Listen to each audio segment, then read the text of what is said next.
നമസ്കാരം, എല്ലാവർക്കും എൻ്റെ യൂട്യൂബ് ചാനലിലേക്ക് സ്വാഗതം. 100% ഫലപ്രാപ്തിയുള്ള ഒരു കാര്യസാധ്യ ഗണേശ മന്ത്രത്തെയാണ് ഇന്ന് നാം പരിചയപ്പെടുന്നത്. എല്ലാവർക്കും ഉരുവിടാൻ പറ്റുന്ന ഒരു മന്ത്രം കൂടിയാണ് ഇത്.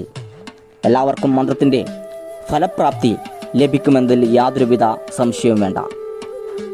100% ഫലപ്രാപ്തിയും ഏറ്റവും ശക്തിയുമുള്ള ഒരു കാര്യസാധ്യ ഗണേശ മന്ത്രമാണ് ഇന്ന് നാം പരിചയപ്പെടുന്നത്. നിങ്ങൾ ഈ ചാനൽ ഇതുവരെ സബ്സ്ക്രൈബ് ചെയ്തിട്ടില്ലെങ്കിൽ സബ്സ്ക്രൈബ് ചെയ്യുകയും ലൈക്ക് അടിക്കുകയും കമൻറ്റുകൾ രേഖപ്പെടുത്തണമെന്നും അഭ്യർത്ഥിക്കുകയാണ്. സ്ത്രീ പുരുഷ ഭേദമന്യേ കുട്ടികൾക്കും ഉരുവിടാൻ പറ്റുന്ന മന്ത്രമാണ് ഇത്. കേവലം 7 ദിവസം ഉരുവിട്ടാൽ ഈ മന്ത്രത്തിൻ്റെ ശക്തി നിങ്ങൾക്ക് തിരിച്ചറിയാൻ കഴിയും. ആദ്യം തന്നെ മന്ത്രമൊന്ന് പരിചയപ്പെടാം. പിന്നീട് ഇതിൻ്റെ പ്രയോഗ രഹസ്യങ്ങളും മനസ്സിലാക്കാം. നിങ്ങൾ ഈ കാണുന്ന മന്ത്രമാണ് ഗണേശ കാര്യസാധ്യ മന്ത്രം.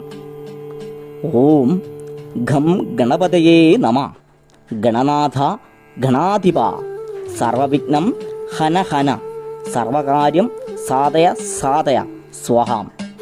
ഓം ഘം ഗണപതയേ നമ. ഗണനാഥ ഗണാധിപ സർവവിഘ്നം ഹന ഹന സർവകാര്യം സാധയ സാധയ സ്വാഹാം. ഇങ്ങനെയാണ് മന്ത്രം ഉരുവിടേണ്ടത്. ഈ മന്ത്രം നന്നായി പഠിച്ച് ഉറച്ചതിന് ശേഷം മാത്രം ഉരുവിടുക. പ്രഭാതവേളയിലാണ് മന്ത്രം ഉരുവിടേണ്ടത്. കിഴക്കോട്ട് നോക്കിയിരുന്ന് വേണം മന്ത്രം ജപിക്കുവാൻ. രാവിലെ ഉരുവിടുവാൻ പറ്റാത്തവർക്ക് വൈകിട്ടുള്ള സന്ധ്യാവന്തന വേളയിലും മന്ത്രം ഉരുവിടാവുന്നതാണ്. ഏറ്റവും നല്ലത് പ്രഭാതവേളയിലാണ്. ജപം നടത്താൻ ഉത്തമം. 108 തവണയാണ് മന്ത്രജപം നടത്തേണ്ടത്. വൈകിട്ട് സന്ധ്യാവന്തന വേളയിലാണ് മന്ത്രം ഉരുവിടുന്നത് എങ്കിൽ പടിഞ്ഞാറോട്ട് തിരിഞ്ഞിരുന്ന് വേണം മന്ത്രം ഉരുവിടുവാൻ. ഇങ്ങനെ ജപിക്കുന്നവർക്ക് 3 ദിവസം കൊണ്ട് തന്നെ കാര്യസാധ്യം നടക്കുമെന്നതിൽ യാതൊരുവിധ സംശയവും വേണ്ട.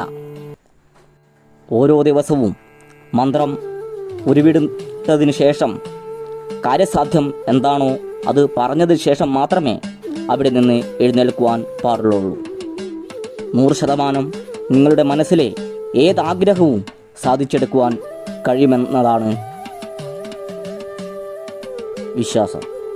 3 ദിവസമോ 7 ദിവസമോ ഉരുവിടുകയാണെങ്കിൽ പൂർണ്ണമായ വ്രതശുദ്ധി പാലിക്കേണ്ടതാണ്.